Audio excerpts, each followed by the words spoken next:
Hey, everybody. Welcome to this episode of the B2B Revenue Leadership Podcast. Hey, it's another year, another time to make some more money, and I've got the course for you. Start the Conversation, Get the Meeting will help your team, both business development, sales development, get into those new cold accounts, whether that function is under marketing or sales. I'll help you with that by starting organic, natural conversations, not pitching. Have people open up with you, build up a connection with them, understand your total addressable market, prioritize it, and put in a system that scales, that's predictable, that works the way you want it to work instead of the old school pitch. Believe me, I've sat through so many of these cold calling seminars, courses, books, and I've been doing it for 30 years, and it's evolved. And what I'm doing today is what's working in today's world. It works naturally, and people are just loving it, getting meetings, closing deals, and doing it without the rejection that is typically there in sales. So check it out at b2brevenue.com under the training tab. You can schedule a call with me. We can talk it over. I'll explain how it works and how we can work together on it. You can buy it per student, or I'll customize it for your particular product and team and coach you through that process. Also, if you're a sales leader and you want predictability, you want direction, momentum, and control with your deals, you can sign up for that course as well. Same type of model. A year-long access to it. It's content, community, and coaching, all included at b2brevenue.com. You can get my free ebook there on how companies make product selections. That's all free. Let's get into the interview, but I want to make sure you're checking out my partners. They're in the show notes. This week, it's Pipedrive and CoVideo. Pipedrive is the new CRM. It's been out for 5 years. I've been using it forever. I love that. It's connected up with your email, your calendar, and now they have team capabilities. CoVideo is the video email system. It's beautiful. It's wonderful. It's the way to break into new accounts. It's so much more engaging than text. Check them out. Also, make sure you're checking me out on LinkedIn, Brian G. Burns on LinkedIn. Let's get into the interview. I'll sum it up at the end. Hey, Mary Beth, thanks for joining us today. As a way of getting started, tell us a little bit about yourself. Sure. So I'm Mary Beth Ross. I am a longtime marketer, probably more years than I care to admit, and left corporate America about a year ago now to join forces with a longtime colleague of mine, Samantha Stone, in a consulting firm called the Marketing Advisory Network. And so what we do is we provide a lot of strategic marketing services like product and service introductions and messaging and workshops and those sorts of things for companies of all sizes. And what was the motivation to go on your own, or on your own with a partner? Yeah, so that's a great question. It's something that I've wanted to do for a long time. I think throughout my career, people had always said to me, you really should be out on your own. You have some cool ideas. And I guess I characterize it as a little bit afraid to do it. And finally got old and experienced enough to have the guts to do it. Cool. And what do you focus on now? What type of clients, what type of engagements do you ideally prefer? Well, I like companies that are focused on growth, right? And I actually truly like clients that have big, hairy problems to solve. But as a firm, we have clients of all sizes. We have enterprise clients, we have startup clients, and the purview of our work is everything from CMO to hire kind of work, all the way through working with CEOs on building messaging for their companies, either new products or new companies. And all of it's fun. And what do you typically find when you go in? Well, it's not common. So there's a common theme that goes through all this. Yeah. It's not uncommon to see a disconnect between different departments in the organization, right? So one of the things that we believe is that messaging for a company is vitally important to its brand, not just its go-to-market strategy. And when you go into these companies and begin to explore different areas of the business, you frequently see that that message has unraveled in various departments in the company. And so part of almost every project that we do involves, putting that all back together and helping folks get on the same page, especially between marketing and. And what is going on with sales? Did they go off on their own, a bunch of cowboys, or? I wouldn't call them cowboys, and I don't blame, I don't blame marketing, and I don't blame sales. I think both teams have to become unified around a common thing, and that common thing is the customer. Yeah. And all too often, departments develop their own sort of Kool-Aid, the way that they feel that the company should be presented, and they become committed to that brand of Kool-Aid. And oftentimes those two things. So if you can unify around the concept of doing what's right by the customer, and then put in the research to really understand impactful for the customer, then you'll see more consistent usage of that message across departments. And is the message too broad? Is the message too dated? Is it not clear? I think it's different for every company, to be honest with you, Brian. All too often what I see is sales has a reticence to use what's been created by marketing because they don't believe that it is in line with what they're experiencing on the street when they go and sell the product. And then you've got the frustrations on the part of the customer, the marketers, where they feel like they've done the work to understand the customers and sales just won't use it, right? And to me, right or wrong, if the message is firmly seated in what the customer needs in order to move them through a buying cycle with your business, then the message should work for both of those audiences. Where it falls apart is that sales hasn't often been involved in the process, isn't aware of the work that went behind the messaging that was created, and that is what really starts their discomfort with using it, which then starts this cyclical thing between sales and marketing. Does that make sense?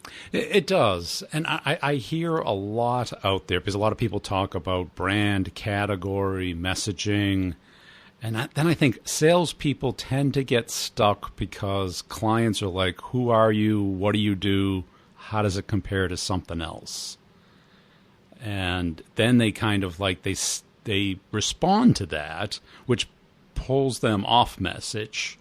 And they talk about what it is versus what does it solve. 100%. I think there is a lot of that happening. And that to me is an opportunity for a salesperson to take control of the conversation. Yeah. And that takes a certain personality, training, and skill set in order to accomplish.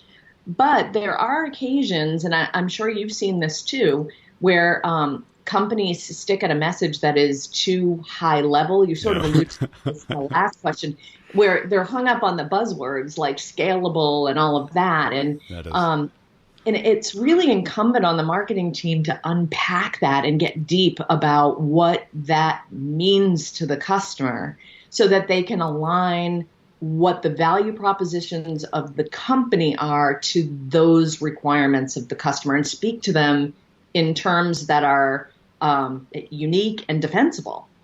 That's it. I've done mostly startups, and that is typically the problem that we have that first year trying to find product market fit is talking about it in a way that the client can understand, buzzword independent. And the buzzwords kind of make it worse, not better. Oh, it's so hard. And buzzwords, they fly quickly today, right? Well, they're so easy because they just pop in your head. Yeah, well, there are new ones every single day, but it's amazing to me how quickly they begin to mean nothing. And I've worked at a number of companies that just very, very quickly, the space they were in, you might even refer to it as a category, has become this ubiquitous, buzzword. And so it's really important to be able to drill down through all of that to a value proposition that is specific. Yeah.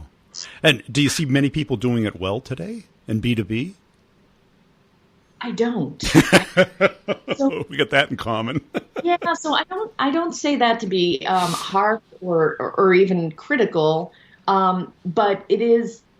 I think it's difficult to do. I think it's a discipline, and it takes a lot of work. And candidly, it's why Samantha and I are in business, right? So that's exactly why customers come to us, is because they don't have the resources to put in the research work to create the messaging that is really that specific. And let's say you get it right. Then what's the next step after that, where you've tested it, you feel comfortable that it's as good as you're going to get for right now? What's the next step? Well, this is another area that I think is a real challenge for organizations, and I've seen this really throughout my career, is enablement. So being able to take this message and bring it to customer-facing roles and have them adopt and successfully use it is not an easy thing to do. Yeah. And I'm often asked by clients why that is. And so, I tell the story, and maybe I'm oversimplifying it, but this is what I always say to them. I say, when you are asking sales to adopt new messaging, it is the equivalent of asking them to put a meal on their table in a different way, right? So they've come to rely on the way that they do things to provide for themselves and their family. And it's that personal.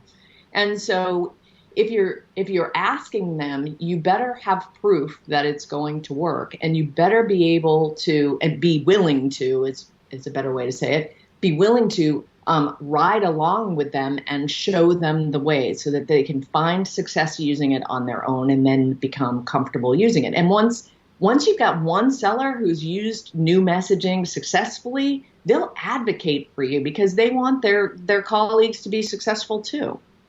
Yeah. And so I think it starts there.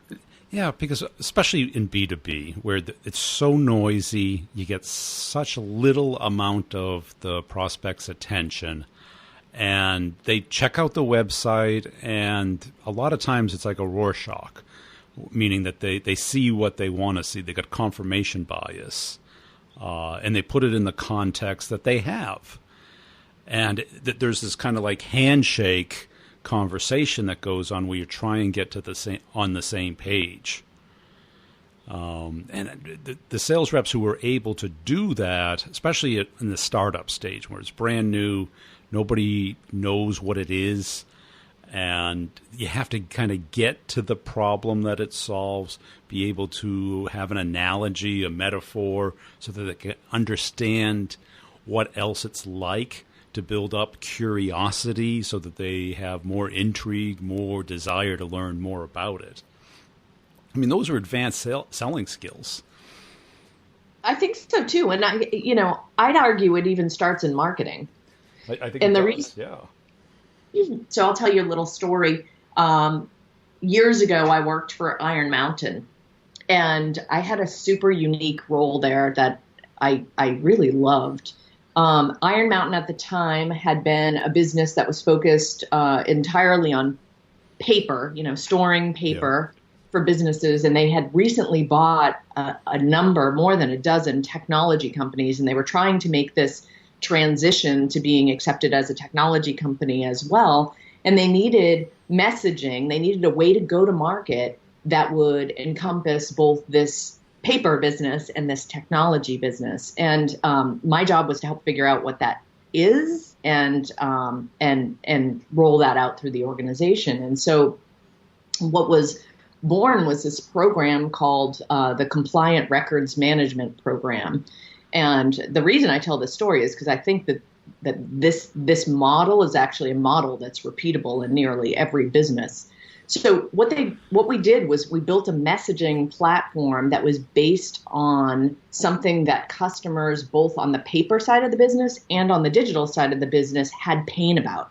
And at that point in time, it was about the compliance environment, because Sarbanes-Oxley had just happened and a whole bunch of other regulations had come down, and businesses were struggling with how they enforce this and actually what their practices should be, because for each company, they needed to interpret all of these laws and figure out how to do what they did. So Iron Mountain built a thought leadership platform on this that literally had a process for implementing compliance within your organization. It had an assessment tool that the sales folks used during the selling process to assess where you were against best practices. And because they conducted over 3,000 of these a year, they were able to give prospects back a report that told them how they were doing against what good looks like. And also it told them how they stacked up against peer companies, which is just absolutely great peer pressure selling, right? And then because Iron Mountain did so many of these, they were able to turn the results and the findings on an annual basis into an annual report that became a PR juggernaut for Iron Mountain. So to me, marketing was bringing people in the door based on a pain point that sales could carry forward. And that's the formula that I think is repeatable regardless of your business, and how those two things tie together, as I mentioned. Because that's it. You started at the problem that you guys solve, and you worked off of a common vocabulary, Sarbanes-Oxley, or Y2K or whatever it was. Your company had a name that exemplified what you did. Right? When you hear the word Iron Mountain, the security, right? That's the immediate reaction that you have, and you take them through that journey. So the sales reps aren't talking about who you are and what you do. They're talking about how are you going to solve Sarbanes-Oxley compliance. Yeah, it was that and a bunch of other regulations. But what the important point is that marketing was heavily involved in helping sales become experts in these topics. Yeah. And that's what allowed the sellers to elevate the conversation beyond the products, because what they wanted to do was have a holistic discussion with the prospects about all the things that Iron Mountain could do. They didn't want somebody to come in as a lead for a specific project. And so this particular program was great at elevating the conversation and creating some uncertainty in the mind of the client that they needed somebody with expertise. And because these sales folks were so well trained and so fluent in the topic of compliance, they easily built good, deep, trusted advisor type relationships with these clients, and the payoff was great for Iron Mountain. And that's it. And you're talking at a higher level, because you're not talking to an operations person. You're talking to a compliance person, a CFO, somebody who is very concerned about auditing, being able to prove that they're adhering to this, that their job depends on it. And that person has a lot more power, a lot more authority, a lot more access within the organization than kind of the disaster recovery operations person comparing you to the local storage bin.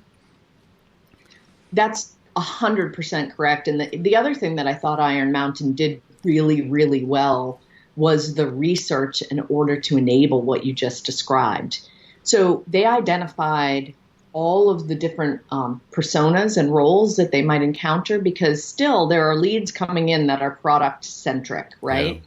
Yeah. And so they mapped out, how can we take these leads that come in from a lower level persona and get them elevated up the food chain in the company to the person who cares about compliance at this holistic level.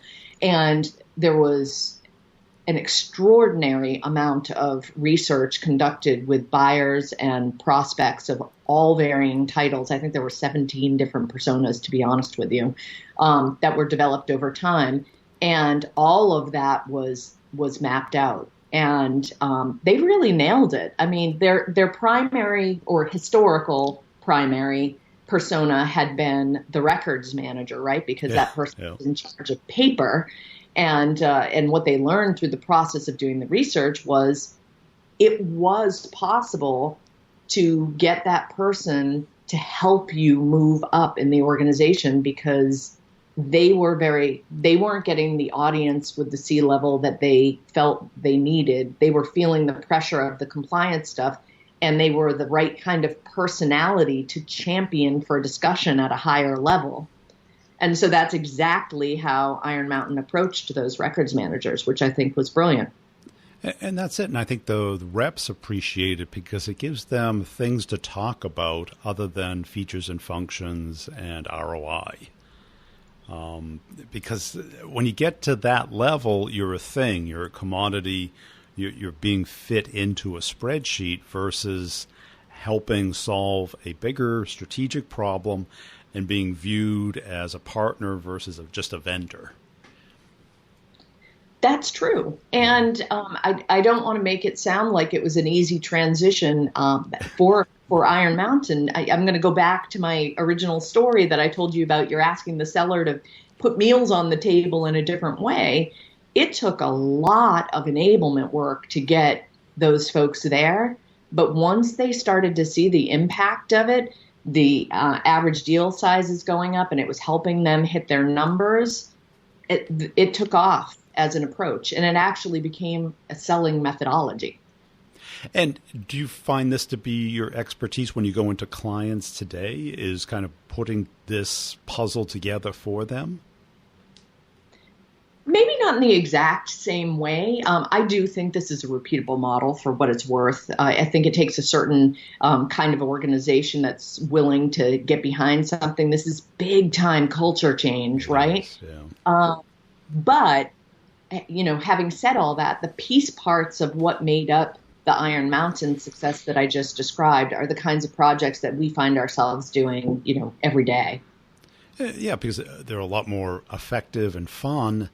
And I'm sure you get the calls where, hey, can you show us smarter ways of using Facebook ads and getting us leads? I think those days in B2B just aren't there anymore, unless you have a recognized brand. Yeah, I have to agree with you. And consumers or customers rather in the B2B world, they're getting smarter and they're taking more control, and the barrage of advertising they're subjected to on a day-to-day basis has definitely affected how they look at that sort of stuff. And so, even in B2B, people buy from companies or the people who work for companies that they trust and demonstrate that they can help them be successful. And that's why I think that this enablement thing is an absolute linchpin to success. And probably the number one thing I see being done wrong in B2B marketing is that the quantity versus the quality equation hasn't really changed enough. Meaning that all the market, I shouldn't say all, but most are very focused on what's the number of this, the number of that, versus the effectiveness of going after the right people. Meaning they have a webinar, but it's all entry-level people that attend, and they don't look at the effectiveness of it, they look at the number of attendees. Oh, I could talk about this topic forever. Are you passionate about this? Yeah. So, this is why ABM is a thing, right? Yeah. So, ABM seems to be one of those hot sales and marketing topics right now. But if you really, really think about it, what it is at its root level is alignment between sales and marketing about the targets. And that is a problem that I think has existed since the dawn of time.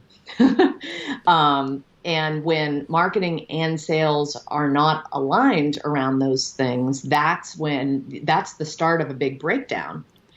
And if marketing is getting pressured for more, they produce more, and if more doesn't produce more deals, then they get asked for even more. Yep. So the ability to get real about where you can be most successful and targeting those companies directly together seems like a no-brainer formula for success. Yeah, because, from my vantage point, I almost always get pulled in on the sales side. And I've been at companies that have had, great marketing budgets with a lot of talented people, but the focus was on the numbers. And they would show me these funnels, but what it caused was a lot of things being put into the system of people that have no business being in the system. Entry-level consultants, out-of-work people looking for the content, not the product. And I think what I'm most optimistic, like when you say about ABM, is all the technology around it of determining, now you can tell all those companies. You can tell the right people at those companies. You can get their contact information. You can advertise solely to them. You can spend the money getting to know and introduced to them, as opposed to just blanketing the earth with your message.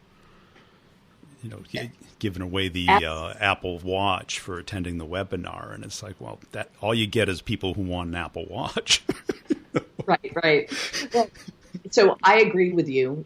Targeting companies that are a right fit is obviously a more scalable way to go to market. I think one of the challenges, and we at Marketing Advisory Network, we do a lot of ABM strategy work with clients, because the challenge is getting ABM off the ground. Everyone knows what it is, but establishing and getting to that list of accounts and the personas and titles within those accounts that you're targeting, and then the strategy for executing against that and the workflows for executing against that are the challenge. And if that stuff's not in place, then it introduces risk. And so having everyone aligned is a big part to getting it right. And so we get involved in that kind of stuff all the time. And I think it's just an enormously valuable exercise, because what you typically see, at the beginning of the meeting, we're going after Fortune 50. Well, you have no business going after Fortune 50. You're a brand new startup. The likelihood of you closing a Fortune 50 in the next 12 months is very low.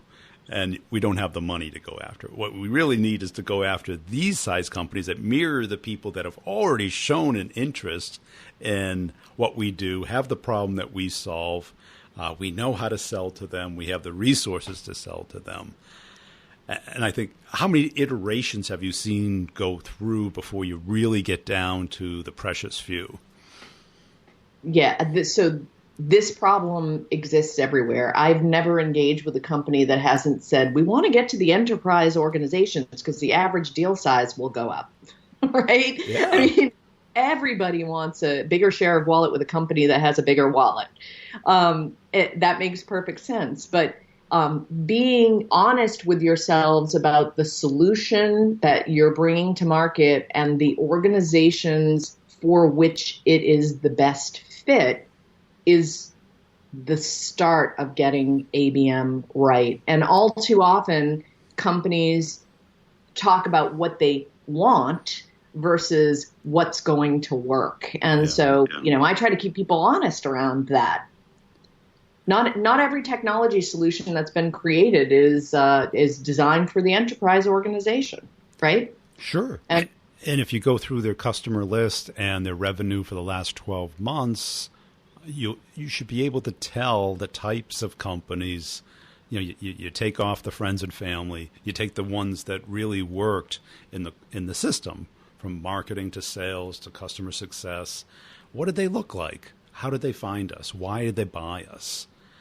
And I think that's the place to start, because even when you do ABM, how many can you put at that A level where you're going to make an investment and a focus, and you need results out of it? So you got to find the ones that are most likely to close within the window of opportunity. Yep. And on top of that, you want to look at how you became engaged with those companies to start. Yeah. And I'd also add in talking to companies that didn't go through that process with you and understanding what they did as an alternative and why they didn't engage with you. Cool. Hey, this has been a great conversation. Where can people go to connect with you and learn more about your company? Sure. So my name is Mary Beth Ross. It's Maribeth Ross, Ross, and they can find me on LinkedIn under that name. They can also visit our website at marketingadvisorynetwork.com if they would like to learn more about what Samantha and I do. Thanks. Hey, I hope you enjoyed that interview. Hey, I want to make sure you're checking out b2brevenue.com. That is where you can get a free copy of an ebook that I did. It's a real ebook. It's not a fluff book. It shows and talks about how companies make buying decisions and how you can influence that from both a marketing and a sales standpoint, how to find all the people that are in the decision path and what they need to see, know, and touch and feel before they make a product selection. If your team needs some coaching, some help, some training, some systems, some processes that do work today, because we know what doesn't work, or you know what doesn't work, I'll show you what does work and how to connect and get into pretty much any account. It includes deal coaching and content, community, and I can customize it for your particular company. Just go to b2brevenue.com, look under training, schedule a call with me. We can talk it over, or just sign up. You can pay per month or all at once, whichever makes most sense for your budget. Also, I put out videos pretty much daily on LinkedIn and on YouTube. On LinkedIn, it's Brian G. Burns, and on YouTube, it's Brian Burns Sales. Just search for that if you like to consume some video content. And if you see me on LinkedIn, please put a comment and a share and a like on some of the videos. I really appreciate it. I've got a company page for each podcast. This one, the B2B Revenue Leadership Podcast, where I put both content and humor videos out daily. And tell a friend about the podcast. Really appreciate you listening. Check out the show notes for all the partners and the connections you can make there, the coupon codes for the products to evaluate them, see if they're a right match for you. And we'll see you next time.